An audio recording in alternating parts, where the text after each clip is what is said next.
Isang magandang umaga mga kababayan. In this episode number 2, pag-uusapan natin ang subscription business model. Ano ba ang subscription business model? Alam niyo ba mga kababayan na ang subscription business model ay isang multi-billion dollar industry. Multi-billion dollar industry. At ibahagi ko ngayon sa inyo ang tatlong mga kumpanya na kung saan sila ay namamayagpag sa industriyang ito. Una, Netflix company. Ang Netflix company, marami ang apektado dyan. Una na dyan ay yung mga sinihan natin. Dahil sa Netflix, you can watch now movie at your own choice. Kahit saan ka man, basta subscriber ka ng Netflix, anywhere, anytime you can watch your own favorite movies. That's why apektado ang ating mga sinihan. It's a multi-billion dollar company right now ang Netflix. But before, ano lang yan? It's $1 million lang yan nung nakaraan, nung mga taon. But right now, it's a multi-billion dollar company, Netflix. Ang kanilang business model, subscription business model mga kababayan. Pangalawa, I'm sure na experience na ninyo ito.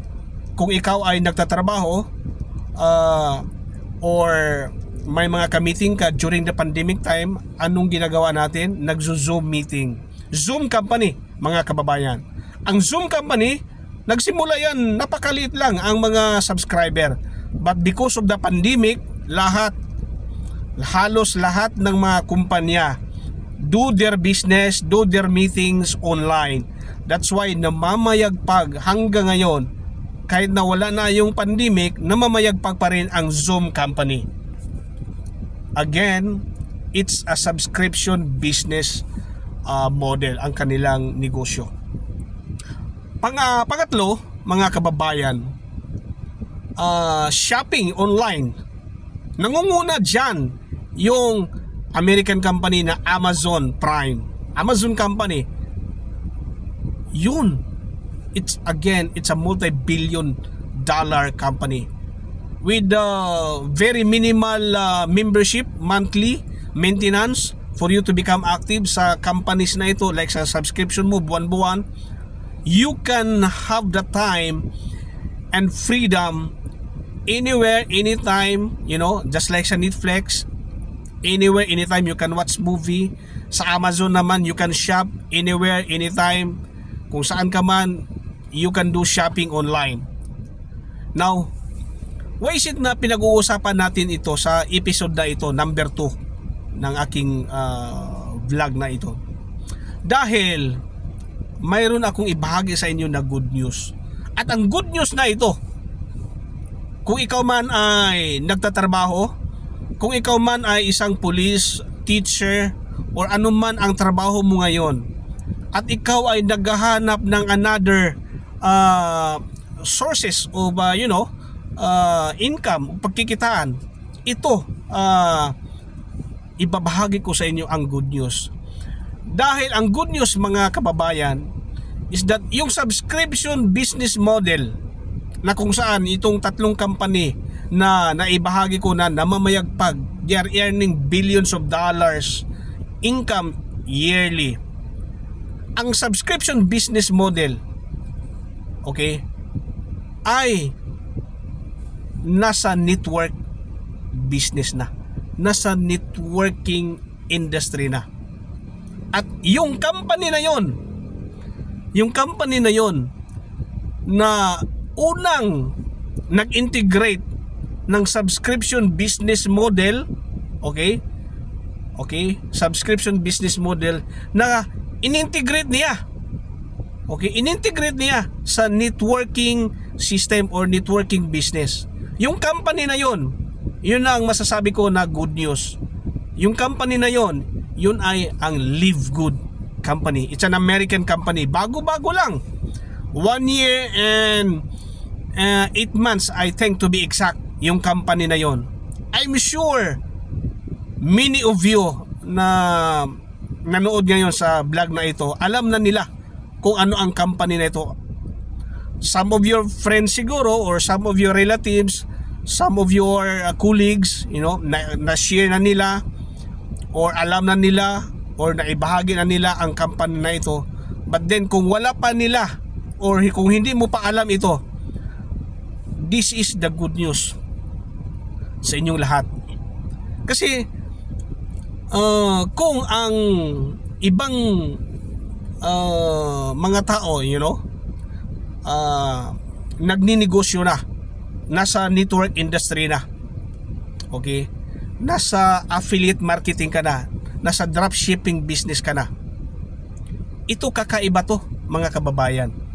It's a membership club that pays, at ang main business nila is subscription.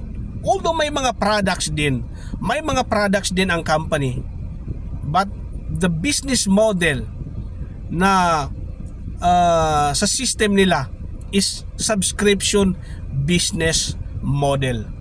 Kinopya nila sa traditional business ng Netflix, ng Zoom company, ng Amazon Prime. Inintegrate nila sa network business. Imagine, mga kababayan, kung ang Netflix ginawa nila, inintegrate nila ang subscription business ng Netflix, inintegrate nila sa networking, ano kaya ang nangyayari sa mga millions of members ng company na yon? I'm pretty sure millions na rin ang kumikita. But good thing and good news to all of you, dahil may isang company, isang American company na ini-introduce ko sa inyo, okay, na pwede mong i-consider kung ikaw ay may trabaho, kung ano man ang trabaho mo, nasa gobyerno ka, nasa private company ka, kung ikaw ay isang teacher, kung ikaw ay isang police, pwede mo itong i-consider habang nagtatrabaho ka, okay, habang patuloy ka sa ginagawa mo. Pag-aralan ninyo itong subscription business model ng Live Good, because I do believe personally, sa dami na ng mga companies na experience ko at nalalaman ko, kakaiba to mga kababayan. So once again, kung ikaw man ay isang empleyado, teacher, government employees,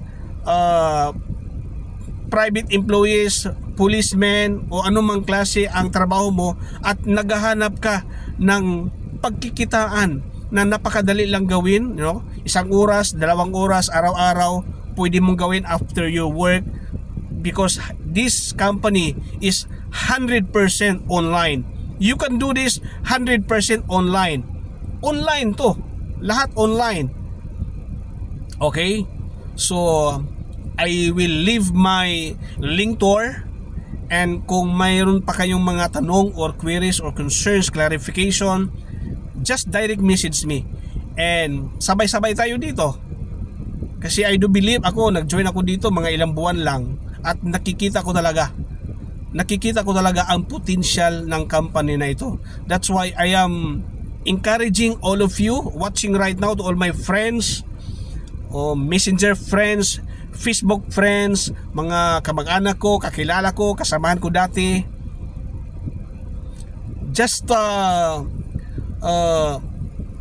review this company, okay? Live Good USA.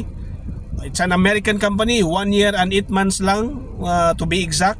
Nasa pioneering stage pa tayo.